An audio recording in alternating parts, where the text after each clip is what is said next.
ಗುರುರ್ಬ್ರಹ್ಮ ಗುರುರ್ವಿಷ್ಣು ಗುರುರ್ದೇವೋ ಮಹೇಶ್ವರ ಗುರುರ್ ಸಾಕ್ಷಾತ್ ಪರಬ್ರಹ್ಮ ತಸ್ಮೈ ಶ್ರೀ ಗುರವೇ ನಮಃ.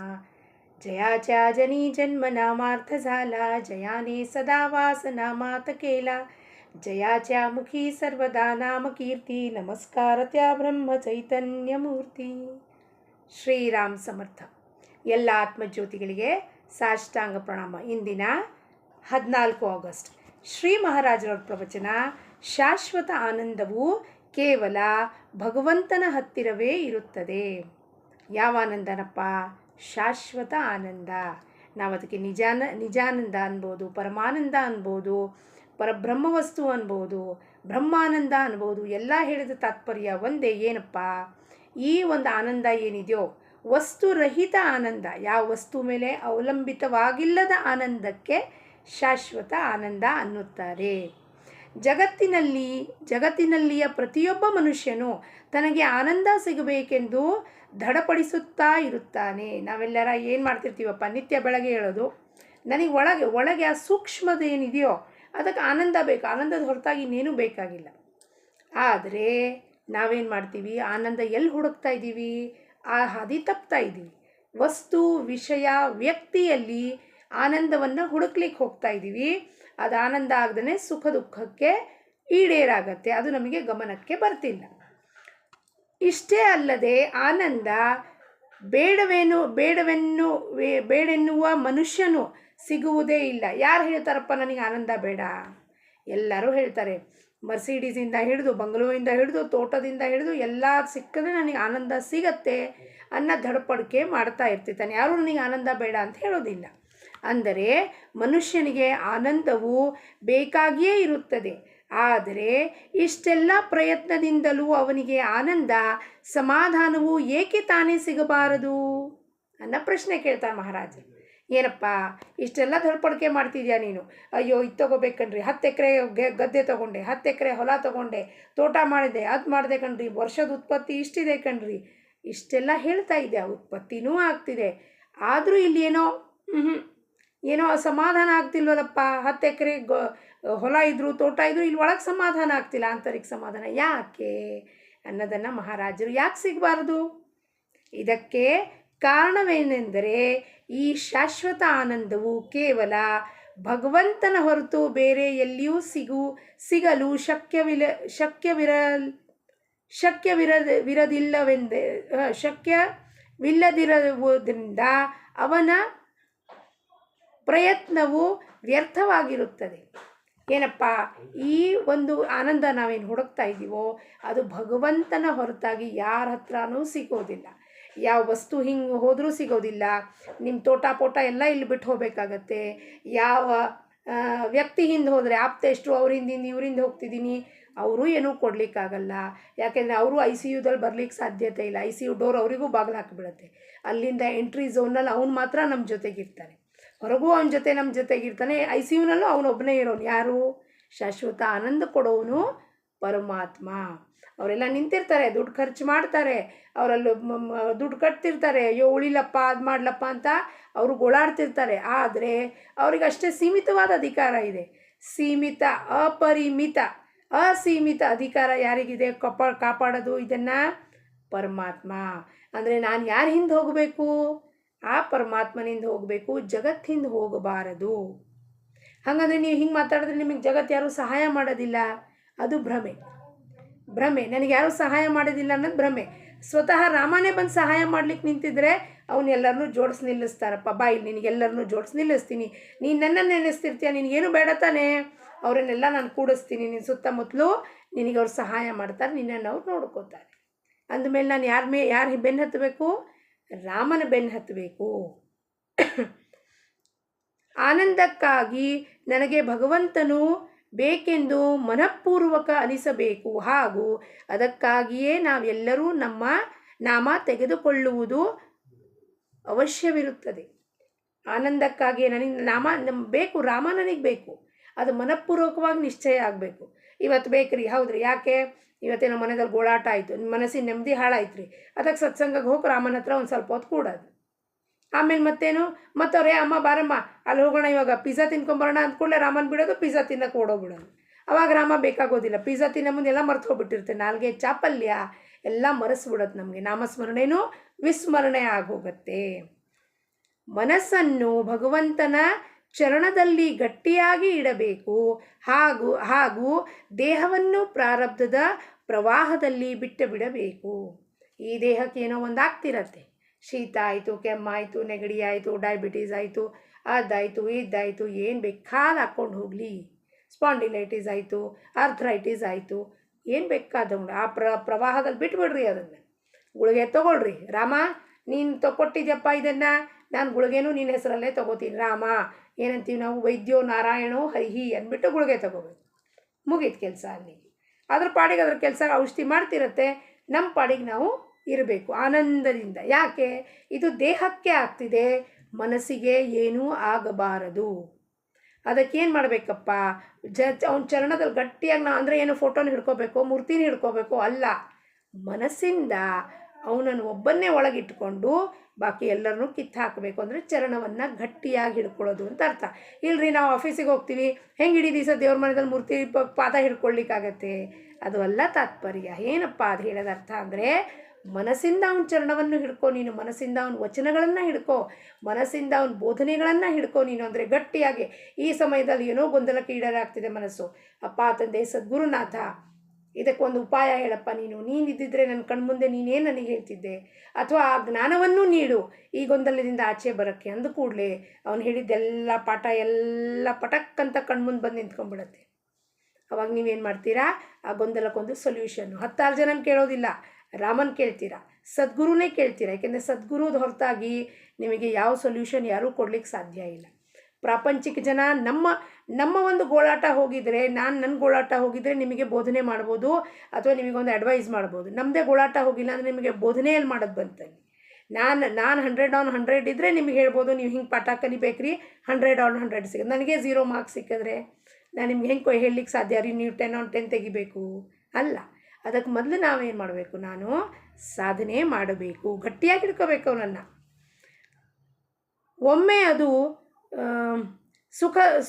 ಸುಖದಲ್ಲಿರಬಹುದು, ಮತ್ತೊಮ್ಮೆ ದುಃಖದಲ್ಲಿರಬಹುದು. ಒಮ್ಮೊಮ್ಮೆ ಅದು ಬಹಳಷ್ಟು ದಿನಗಳವರೆಗೆ ಸುಖರೂಪಿಯಾಗಿ ನಡೆಯಬಹುದು. ಆದರೆ ಮತ್ತೊಮ್ಮೆ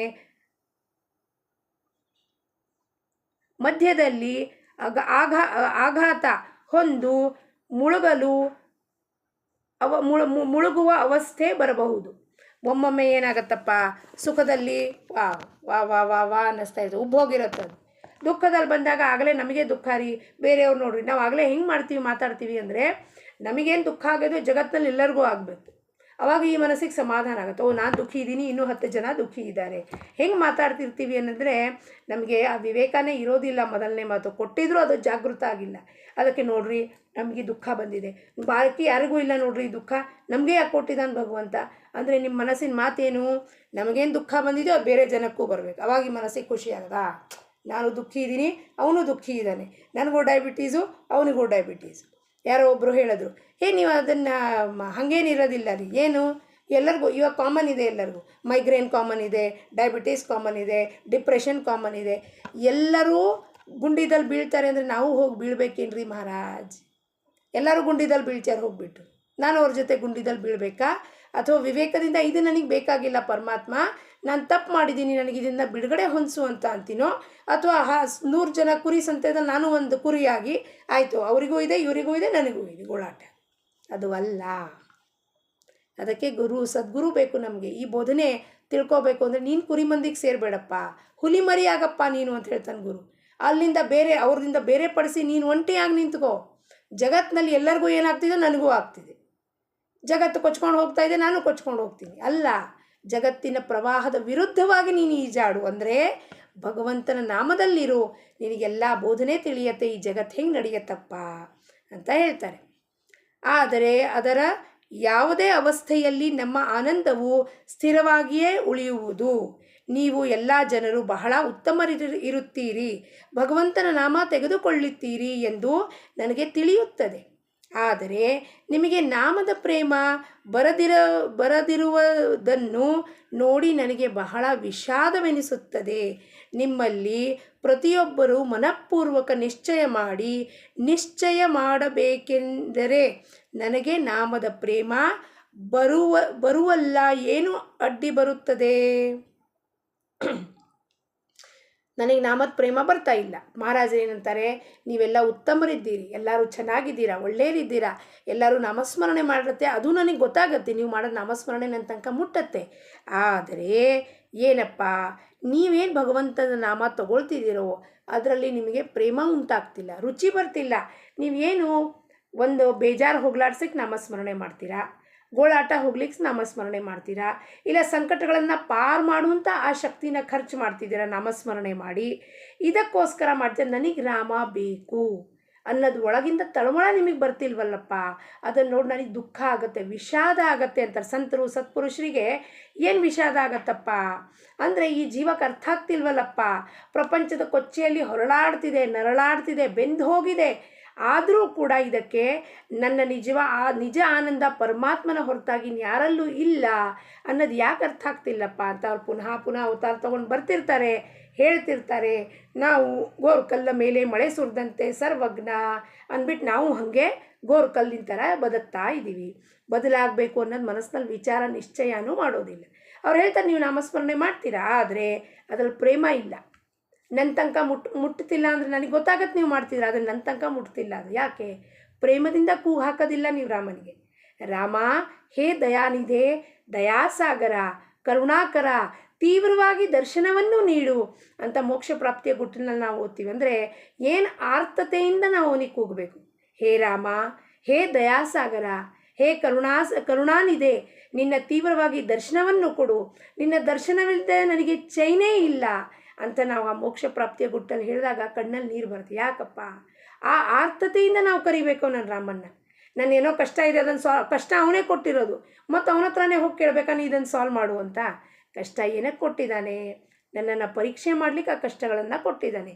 ನಿನಗೆ ನಾನು ಬೇಕೋ, ಪ್ರಪಂಚದ ಸುಖ ವೈಭವ ಬೇಕು ಅಂತ. ನಿಮ್ಮ ಪರಿಸ್ಥಿತಿ ಅಡ್ಡ ಬರುತ್ತದೆಯೇ? ಪರಿಸ್ಥಿತಿ ಅಡ್ಡ ಬರುತ್ತಾ ಇದಕ್ಕೆ ನಾಮ ತಗೊಳ್ಳಿಕ್ಕೆ, ಪ್ರೇಮ ಮಾಡಲಿಕ್ಕೆ? ಮಂದಿರದಲ್ಲಿರುವ ಜನರಾದರೂ ನಾಮದ ಪ್ರೇಮಕ್ಕೆ ಪರಿಸ್ಥಿತಿಯು ಅಡ್ಡಿ ಬರುತ್ತದೆ ಎಂದು ಹೇಳುವುದು ಉಚಿತವಲ್ಲ.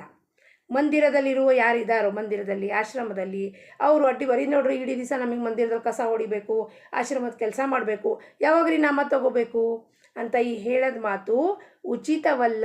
ದೇಹದಿಂದ ಕಸ ಹೊಡಿತಿದ್ದೀವಿ, ಒಳಗೆ ನಡೀತಾ ಇರ್ಬೇಕು ನಾಮಸ್ಮರಣೆ.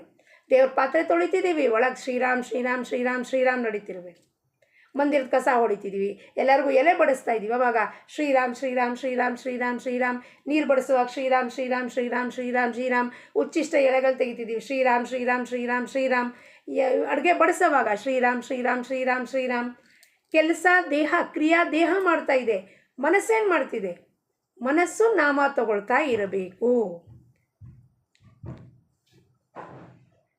ನೀವು ಇಲ್ಲಿ ಆನಂದದಿಂದ ಇರಿ, ಮಂದಿರದಲ್ಲಿ ಊಟ ಮಾಡಿರಿ, ಹಾಗೂ ರಾಮ ರಾಮ ಅನ್ನಿರೆಂದು ನಾನು ಹೇಳುತ್ತೇನೆ. ಏನು ಮಾಡಬೇಕು? ಮಹಾರಾಜರು ಹೇಳ್ತಾ, ನೀವೇನು ಮಾಡಬೇಡಿ, ಇಲ್ಲಿ ಮಂದಿರದಲ್ಲಿ ಊಟ ಮಾಡಿರಿ, ಏನು ಮಾಡಿರಿ, ಇಲ್ಲೇ ಇರಿ, ಮಂದಿರದಲ್ಲಿ ಇರ್ರಿ, ರಾಮನಾಮ ತಗೊಳ್ರಿ, ರಾಮನಾಮ ಅನ್ನಿ, ಅಷ್ಟು ಬಿಟ್ಟು ಇನ್ನೇನು ಮಾಡೋದು ಕೆಲಸ ಇಲ್ಲ ನಿಮಗೆ. ಆದರೆ ಈ ಜನರು ಕೂಡ ನಾಮದ ಪ್ರೇಮ ಬರುವುದಕ್ಕೆ ಪರಿಸ್ಥಿತಿ ಅಡ್ಡ ಬರುತ್ತದೆಂದರೆ ಹೊರಗಿನಿಂದ ಬರುವ ಜನರಿಗೆ ನಾನು ಏನು ಹೇಳಲಿ? ಈಗ ಹೊರಗಡೆಯಿಂದ ನಾವು ಹೋಗಿರ್ತೀವಿ ಒಂದೆರಡು ದಿವಸಕ್ಕೋಸ್ಕರ, ಅಲ್ಲೇ ಗೋಂದಾವನೆಯಲ್ಲಿ ಇರ್ತಾರಪ್ಪ ಜನ, ಎಲ್ಲ ಜನ ಯಾರ್ಯಾರಿದ್ದಾರೋ ಅವ್ರು ಏನಂತಾರೆ, ನಮಗೆ ನಾಮದ ಪ್ರೇಮ ಇನ್ನೂ ಬರ್ತಿಲ್ರಿ, ಪರಿಸ್ಥಿತಿ ಅಡ್ಡಿ ನೋಡ್ರಿ, ಬೆಳಗ್ಗೆ 4 ಗಂಟೆಗೆ ಹೇಳ್ಬೇಕು, ಕಾಕಡಾರತಿ ಮಾಡಬೇಕು, ಅದು ಮಾಡಬೇಕು, ಇದು ಮಾಡಬೇಕು, ನಾವು ಯಾವಾಗ ತೊಗೋಬೇಕು ಅಂತ ಅವ್ರು ಹೇಳಿದ್ರೆ ನಾನು ಏನು ಮಾಡಲಿ? ಹೊರಗಿಂದ ಯಾರು ಬರ್ತಾರೋ ಅವರಿಂದ ಏನು ಅಪೇಕ್ಷೆ ಮಾಡಲಿ? ಒಳಗಿರೋರೇ ಜನ ನಾಮ ತಗೊಳ್ಳಿಕ್ಕೆ ಪರಿಸ್ಥಿತಿ ಅಡ್ಡ ಬರುತ್ತೆ ಅಂದರೆ ಇದು ಉಚಿತವಲ್ಲ. ನಿಜವಾಗಿಯೂ ಮನುಷ್ಯನು ಆನಂದಕ್ಕಾಗಿ ಬದುಕಿರುವುದೇ ವಸ್ತುವಿಗಾಗಿ ಬದುಕಿರುತ್ತಾನೆಂದ ಅನ್ನಬೇಕಾಗುತ್ತದೆ. ಆನಂದ ಯಾತ್ರೆಯಿಂದ ಸಿಗತ್ತೆ ನಮಗೆ ಅಂದ್ಕೊಂಡ್ಬಿಟ್ಟಿದ್ದೀವಿ, ವಸ್ತುವಿಂದ. ಒಂದು ಮನೆ ತೊಗೊಂಡ್ವಿ, ಮನೆ ಮೇಲೆ ಮನೆ ಕಟ್ಟಿದ್ವಿ, ಬಾಡಿಗೆ ಕೊಟ್ವಿ, ಇದರಿಂದ ಆನಂದ ಸಿಗತ್ತೆ. ಇನ್ನೂ ಹೆಚ್ಚು ದುಡ್ಡು ಬರುತ್ತೆ, ಆನಂದ ಸಿಗತ್ತೆ. ಏನು ಸಿಗತ್ತೆ ಆನಂದ? ಅವ್ರು ಬಾಡಿಗೆದಾರ ಬಿಡಲಿಲ್ಲ ಅಂದರೆ ಅವ್ರು ಬಾಡಿಗೆದಾರ ಬೀಳ್ಸೋದ್ರಲ್ಲಿ ಗೋಳಾಟ ನಮ್ದು. ಅವ್ರು ಬಿಡ್ತಿಲ್ಲ. ಒಂದು 2 ತಿಂಗಳಿಗೆ ಬಿಟ್ಟೋಗ್ಬಿಟ್ರೆ ಇನ್ನೊಬ್ಬರು ಬಾಡಿಗೆದಾರ ಸಿಗೋ ತನಕ ಗೋಳಾಟ, ಅಯ್ಯೋ ಸಿಗ್ತಿಲ್ಲ ಅಂತ. ಅವ್ರು ಕೂಗಾಟ ಕಿರ್ಚಾಟ ಮಾಡಿದ್ರೆ ಫೋನ್ ಮಾಡೋರಿಗೆ ಹೇಳಬೇಕು, ನೋಡ್ರಿ ಕೂಗಬೇಡ್ರಿ ಕಿರ್ಚಬೇಡ್ರಿ ಅಂತ. ಇವೆಲ್ಲ ಏನಿದು ಆನಂದನ? ಅಲ್ಲ, ಇದು ದುಃಖ, ತಾಪತ್ರಯ. ಇದಕ್ಕೆ ಆನಂದ ಯಾರು ಹೇಳ್ತಾರೆ? ತೋಟ ತೊಗೊಂಡ್ಮೇಲೆ ಅದನ್ನು ಯಾರು ನೋಡ್ಕೋಬೇಕು? ಆಳನ್ನು ಹಚ್ಚಬೇಕು. ಆಳಿಸಿ ಇದ್ದರೆ ತೋಟನೆಲ್ಲ ಹೊಲನೆಲ್ಲ ಹಸುಗರು ತಿಂದು ಹೋಗ್ತವೆ. ಇಲ್ಲ ಅವನು ತೋಟಗಾರ ನೋಡ್ಕೊಳ್ಳಿಕ್ಕೆ ಯಾರೇನು ರೀತಿ ಅವನೇ ಫಸ್ಟ್ ಮಾಡಿಬಿಡ್ತಾನೆ. ಫಸ್ಲಲ್ಲಿ ಇಷ್ಟು ಬಂದಿದ್ರೆ 2 ಚೀಲ ಅವನೇ ಎತ್ಕೊಂಡು ಹೋಗ್ಬಿಡ್ತಾನೆ. ಇದೇನು ಆನಂದನ?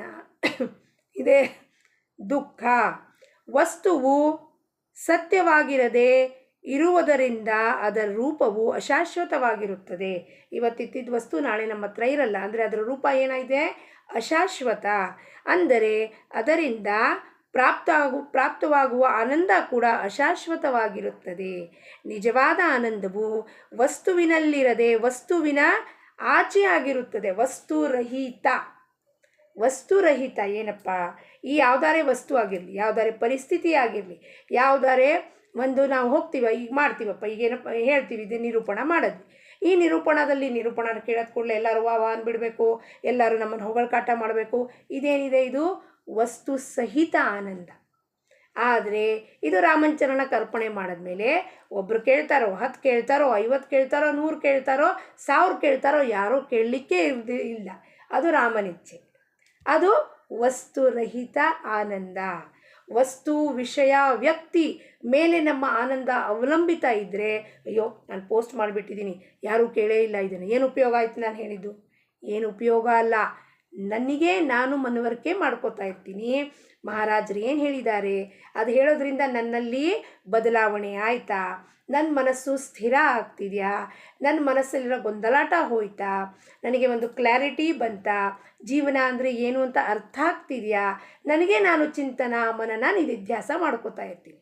ಅದಕ್ಕೊಂದು ಅವಕಾಶ ಏನಾಗತ್ತಪ್ಪ, ಇದನ್ನು ನಮ್ಮ ಜೊತೆಗೆ ಬೇರೆಯವ್ರ ಜೊತೆಗೆ ಹಂಚ್ಕೊಂಡಾಗ ಅವರಿಂದ ಏನಾದ್ರು ಒಂದು ಪ್ರತಿಕ್ರಿಯೆ ರೂಪದಲ್ಲಿ ನಮಗೆ ಇದು ಬಂದರೆ, ಇದನ್ನು ನಮಗೆ ಅರ್ಥ ಆಗ್ತಿಲ್ಲ, ಅಥವಾ ಇದು ನಮಗೆ ಅರ್ಥ ಆಯಿತು, ಇದರದ್ದು ಹೆಂಗೆ ವಿಶ್ಲೇಷಣೆ ಮಾಡಬಹುದು ಅಂದಾಗ ಪುನಃ ಒಂದು ಆ ಪ್ರವಚನವನ್ನು ಚರ್ಚೆ ಮಾಡಿದಾಗ, ಅದನ್ನು ಇನ್ನೂ ಹೆಚ್ಚು ಜಿಜ್ಞಾಸದಿಂದ ತಿಳ್ಕೊಂಡಾಗ ಏನಾಗುತ್ತೆ? ನಮ್ಮ ವ್ಯಾಪಕತ್ವ ಜಾಸ್ತಿ ಆಗುತ್ತೆ. ಆ ಜೀವನದಲ್ಲಿ ಏನು ಜ್ಞಾನ ಇದೆಯೋ ಪರಮಾತ್ಮ ಕೊಡಬೇಕು ಅಂತನೋ ಅದು ವ್ಯಾಪಕ, ಅದು ದೊಡ್ಡದಾಗ್ತಾ ಸರ್ಕಲ್ ಆಗ್ತಾ ಹೋಗುತ್ತೆ. ನಾವೇನು ಮಾಡ್ತೀವಿ?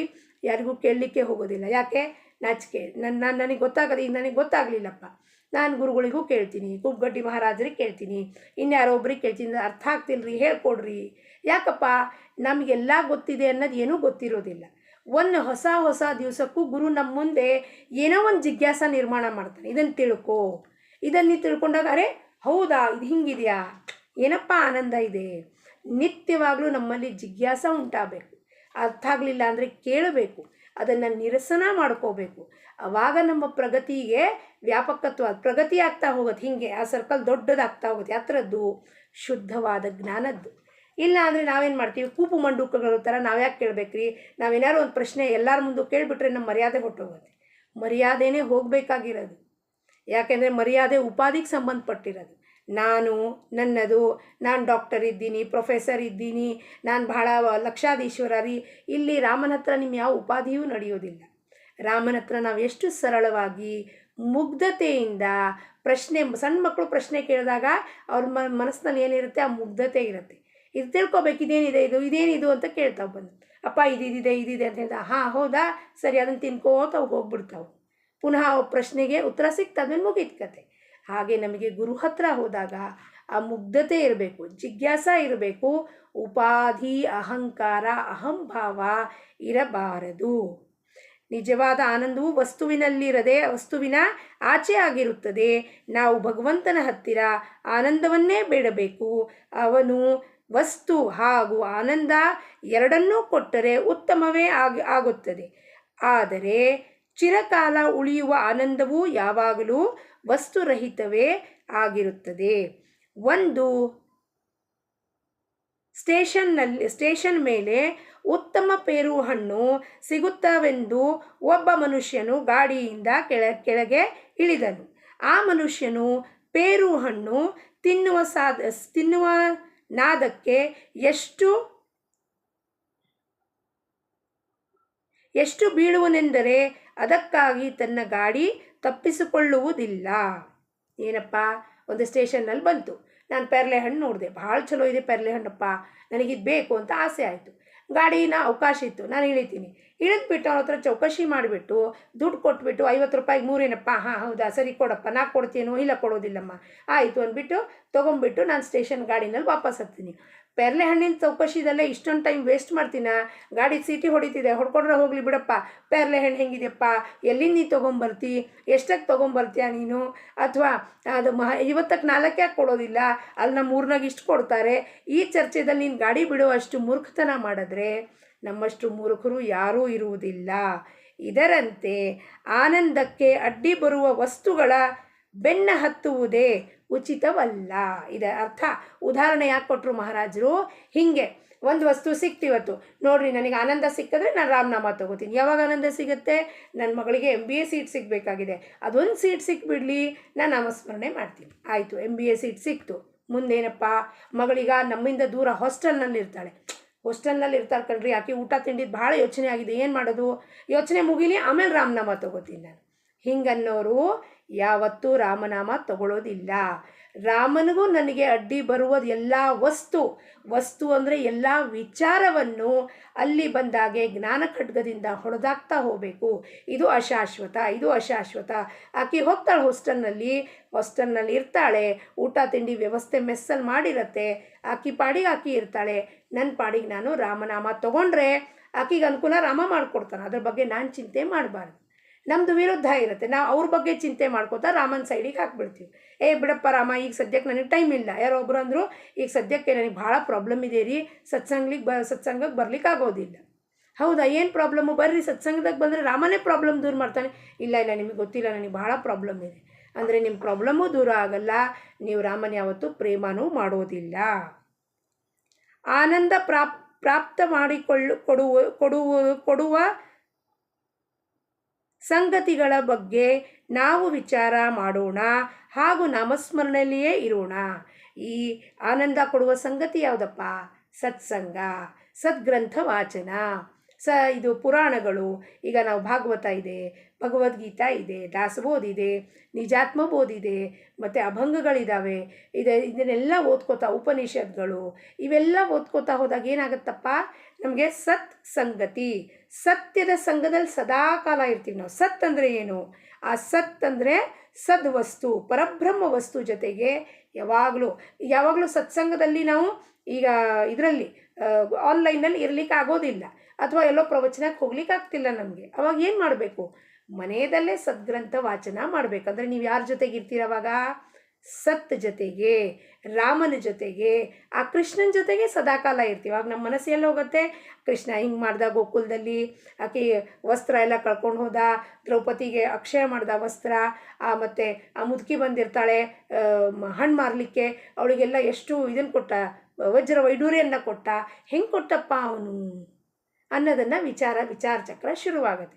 ಕೃಷ್ಣನೇ ತಾನು ಮಾನವ ರೂಪ ತಗೊಂಡು ತಾನು ಗುರು ಮಾಡಿಕೊಂಡ, ಸಾಂದೀಪನಿ ಗುರು ಹತ್ರ ಹೆಂಗೆ ಪಾಠವನ್ನು ಕಲ್ತನಪ್ಪ, ನನಗೆ ಯಾಕೆ ಬರ್ತಿಲ್ಲ ಪಾಠ ಕಲೀಲಿಕ್ಕೆ ನನ್ನ ಗುರು ಹತ್ರ ಅನ್ನೋದು ವಿಚಾರಧಾರ ಶುರುವಾಗತ್ತೆ. ಅಂದರೆ ನಾನು ಎಲ್ಲಿರ್ತೀನಿ ಅವಾಗ? ರಾಮನ ಹತ್ರ ಇರ್ತೀನಿ, ಕೃಷ್ಣನ ಹತ್ರ ಇರ್ತೀನಿ, ಸಮರ್ಥರ ಹತ್ರ ಇರ್ತೀನಿ. ಯಾವಾಗಲೂ ನಾನು ನನ್ನ ಗುರುಗಳ ಜೊತೆಗೆ ಇರ್ತೀನಿ.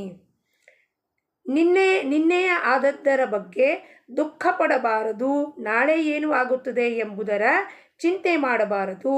ಇಂದು ಮಾತ್ರ ಆನಂದದಲ್ಲಿ ನಮ್ಮ ಕರ್ತವ್ಯ ಮಾಡಬೇಕು. ಆನಂದದಲ್ಲಿ, ಗೋಳಾಟದಿಂದಲ್ಲ, ಅಯ್ಯೋ ಯಾರೋ ಬರ್ತಾರಂತಪ್ಪ ಮನೆ 4 ಜನ ಅಡುಗೆ ಮಾಡಬೇಕು ಅಲ್ಲ.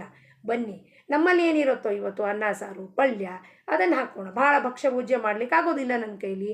ಏನಿರುತ್ತೋ ಅದು ರಾಮನ ಪ್ರಸಾದ ಅಂತ ನಾನು ಮಾಡಿ ನಿಮ್ಮ ಸೇವೆ ಮಾಡ್ತೀನಿ.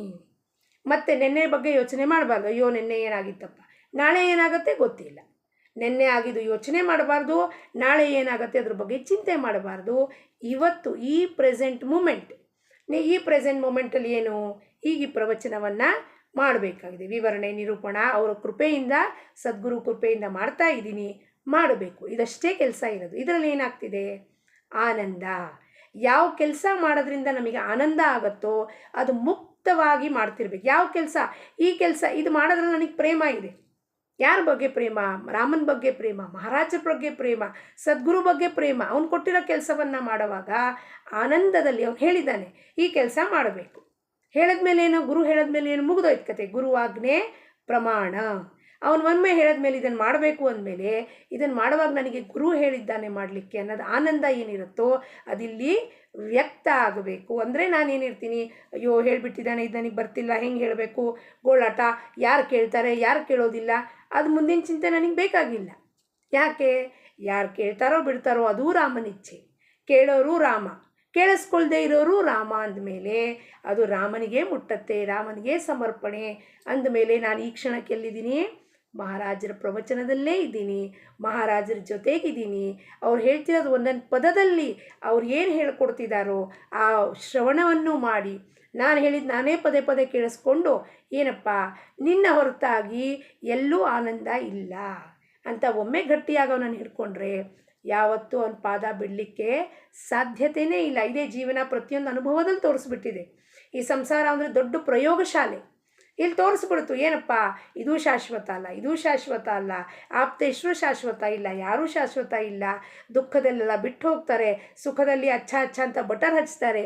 ಅಂದರೆ ಇವ್ಯಾವುದೂ ಶಾಶ್ವತ ಇಲ್ಲ, ಅವನೊಬ್ಬನೇ ಶಾಶ್ವತ. ನಮಗದು ಗೊತ್ತಾಗ್ತಿರೋದಿಲ್ಲ ಅಂದ್ಬಿಟ್ಟು ಸದ್ಗುರು ರೂಪದಲ್ಲಿ ಬಂದು ಪಾಠವನ್ನು ಬೋಧನೆಯನ್ನು ಹೇಳ್ಕೊಡ್ತಾನೆ. ಅವನ ಪಾದಕ್ಕೆ ಹಣೆ ಹಚ್ಚದ್ವಾ ಶಾಶ್ವತ ಆನಂದ ಖಂಡಿತವಾಗಲೂ ಪ್ರಾಪ್ತಿಯಾಗುತ್ತದೆ. ಇಂದಿನ ಬೋಧವಚನ, ಸಮಯ ಸಿಕ್ಕೊಡನೆ ಅದನ್ನು ವ್ಯರ್ಥ ಹರಟೆಯಲ್ಲಿ ಕಳೆಯದೆ ನಾಮಸ್ಮರಣೆ ಮಾಡಬೇಕು. ಬೋಧವಚನ ಸೆಲ್ಫ್ ಎಕ್ಸ್ಪ್ಲನೇಟ್ರಿ ಇದೆ. ನಾವು ವಿಷಯ ವಸ್ತು ವ್ಯಕ್ತಿ ಹಿಂದೆ ಹೋದರೆ ಸಮಯ ವ್ಯರ್ಥ. ಸಮಯ ಅಂದರೆ ಈ ಉಸಿರು. ನನ್ನ ಅರ್ಧ ಗಂಟೆಗಳ ಕಾಲ ನಾನು ಯಾರಿಗಾರು ಫೋನ್ ಮೇಲೆ ಕೊಟ್ಟರೆ ನನ್ನ ಅರ್ಧ ಗಂಟೆದು ಜೀವನದ ಅರ್ಧ ಗಂಟೆನೂ ನಿಮಗೆ ನಾನು ಕೊಡ್ತಾಯಿದ್ದೀನಿ. ಎದಕ್ಕೆ ಕೊಡ್ಲಪ್ಪ ವ್ಯರ್ಥವಾಗಿ ನಾನು ಕಾಡು ಹರಟೆ ಮಾಡಲಿಕ್ಕೆ? ಏನಾಯ್ತು ರೀ ಅವ್ರ ಮನೆಯಲ್ಲಿ ಏನಾಯ್ತು ರೀ ಇವ್ರ ಮನೆಯಲ್ಲಿ ಏನಾಯ್ತು ರೀ, ಎಲ್ಲರ ಮನೇನೂ ದೋಸೆ ತೂತಾದ್ಮೇಲೆ ಅವ್ರು ಎಲ್ಲರ ಮನೆಯಲ್ಲೂ ಏನಾಗುತ್ತೋ ನನ್ನ ಮನೆಯಲ್ಲೂ ಅದೇ ಆಗುತ್ತೆ. ನಿಮ್ಮ ಮಕ್ಕಳು ಮಾತು ಕೇಳೋದಿಲ್ಲ, ನನ್ನ ಮಗಳು ಮಾತು ಕೇಳೋದಿಲ್ಲ, ನಿಮ್ಮ ಸೊಸೆ ಮಾತು ಕೇಳೋದಿಲ್ಲ, ನಮ್ಮ ಅವ್ರು ಯಾರೋ ಮಾತು ಕೇಳೋದಿಲ್ಲ. ಎಲ್ಲರ ಮನೆಯಲ್ಲೂ ಅದೇ ಇದೆ. ಅದನ್ನು ಫೋನ್ ಮಾಡಿ ಹರಟೆ ಹೊಡೆದು ಆ ಗೋಳಾಟನ ಹೇಳೋದೇನಿದೆ ಕೇಳೋದೇನಿದೆ, ಇನ್ನು ಹಂಚ್ತಿರೋದೇನು ದುಃಖನ ಹಂಚ್ತಿರೋದು, ಗೋಳಾಟ ಹಂಚ್ತಿರೋದು. ಸುಖ ಆನಂದವನ್ನು ಹಂಚದೆ ಅಭಿವೃದ್ಧಿ ಆಗತ್ತೆ. ಹಾಗೆ ನಮ್ಮ ಗೋಳಾಟ ಹೇಳಿದ್ರೆ ಏನಾಗುತ್ತೆ? ನೆಗೆಟಿವ್ ಎನರ್ಜಿ ಹೆಚ್ಚಾಗತ್ತೆ. ಅದಕ್ಕೆ ನಾವೇನು ಮಾಡಬೇಕಪ್ಪ? ರಾಮನ ನಾಮದ ಹೊರತಾಗಿ ವಾಚಾದಿಂದ ಇನ್ನೇನು ಮಾತೇ ಬರಬಾರ್ದು. ರಾಮ ರಾಮ ರಾಮ ರಾಮ ರಾಮ ರಾಮ, ಸಮರ್ಥ ಸಮರ್ಥ ಸಮರ್ಥ ಸಮರ್ಥ, ಮನಾಚೆ ಶ್ಲೋಕ, ಇದು ಹೊರತಾಗಿ ಇನ್ನೇನು ಬರಲೇಬಾರ್ದು. ಒಂದೇ ಶ್ಲೋಕ ಓದೋಣ, ಅದನ್ನೇ ಮನನ ಮಾಡ್ಕೊಳ್ಳೋಣ.